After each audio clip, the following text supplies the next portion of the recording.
रुद्र जी तप करने के लिए प्रस्थान कर जाने तक की कथा सुनने के पश्चात महामुनि मैत्रेय जी ध्यानमग्न होकर कथा सुन रहे विदुर जी से अति प्रसन्नता पूर्वक बोले, हे विदुर जी, उसके पश्चात ब्रह्मा जी ने प्रभु श्री हरि द्वारा प्राप्त शक्ति का उपयोग करके अपने 10 पुत्रों की उत्पत्ति अंगिरा, अत्रि, पुलत्स्य, मरीच, भृगु, वशिष्ठ, पुलह, प्रजापति, दक्ष एवं नारद, ब्रह्मा जी के ये 10 पुत्र उनके अलग अलग अंगों से उत्पन्न हुए। पुलत्स्य जी ने ब्रह्मा जी के कान से जन्म लिया।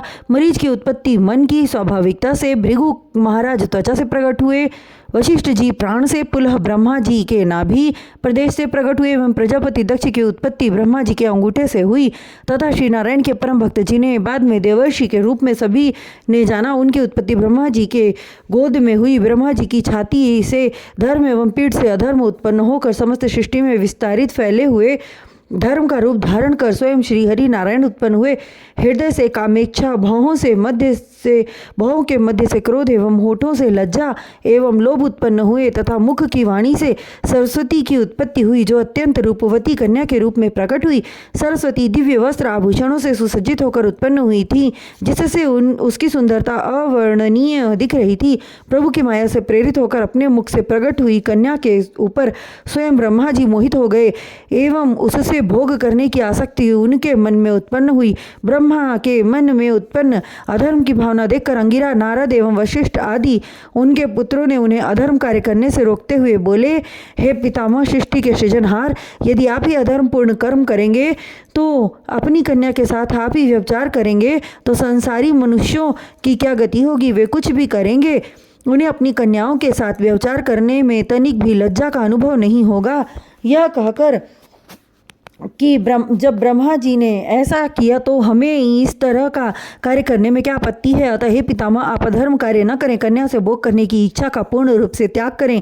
पुत्रों का ज्ञान से पूर्ण वचन सुनकर अब ब्रह्मा जी अत्यंत लज्जित हुए। लज्जा के कारण अपने पुत्रों को उसके सामने देखकर बात करने में स्वयं को तुच्छ समझने लगे, सो उन्होंने अपने उस शरीर का त्याग कर दूसरा शरीर धारण किया। ब्रह्मा जी के मृत शरीर से उठने वाला अंधकार समस्त सृष्टि में कोहरे के नाम से जाना जाने लगा, जो प्रातःकाल के समय दिखाई देता है। अपना दूसरा तन धारण करके ब्रह्मा जी ने अपने चारों मुख से एक एक वेद की उत्पत्ति की। इस तरह जगत में चारों वेदों का अवतरण हुआ, ऋग्वेद, यजुर्वेद, सामवेद और अथर्ववेद। इसके बाद वास्तुशास्त्र, वैदिक शास्त्र, यज्ञ एवं दान रूपी 4 विधान का निर्माण किया गया एवं प्राणी जगत के लिए 4 आश्रम का निर्धारण किया, ब्रह्मचर्य, गृहस्थ, वानप्रस्थ तथा चौथा आश्रम संन्यास।